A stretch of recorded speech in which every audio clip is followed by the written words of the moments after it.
This is the perfect sort of setting to talk about someone like Edgar Allan Poe. We often think of his stories as being eerie and creepy and having to do with death and all sorts of things like that. And the stories are often described as Gothic. We have settings that include things like this magnificent mausoleum behind me here, where the dead reside. And we would expect this sort of thing in many Poe stories. They are often described as what we call Gothic. And by Gothic, we mean a number of things, but they also will include the idea that we have some sort of spooky, eerie sort of setting.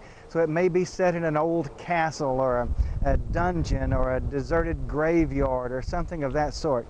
We also usually have in a Gothic story something to do with the supernatural, something that cannot be explained in the natural order of things. And these elements then are very common in Poe's stories and very common to what we call Gothic in general. Well, Poe uses these elements very well in many of his stories, and you'll find a number of related themes running through his stories as well. One of the common themes that we often see in Poe's story is the idea of premature burial.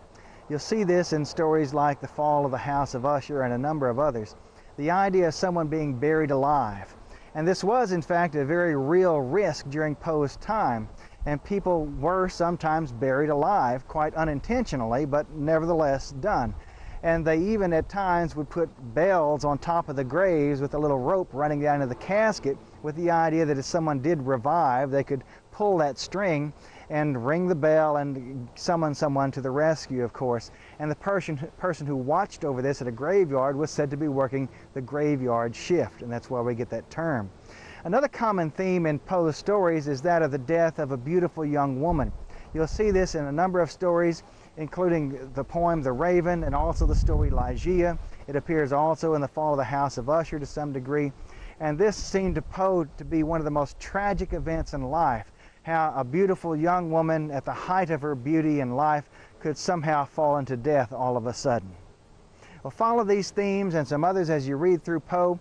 I think you'll find him entertaining, as many people do. He's a very popular writer even still, and in a way has given a popular rebirth to this genre of what we call horror writing today,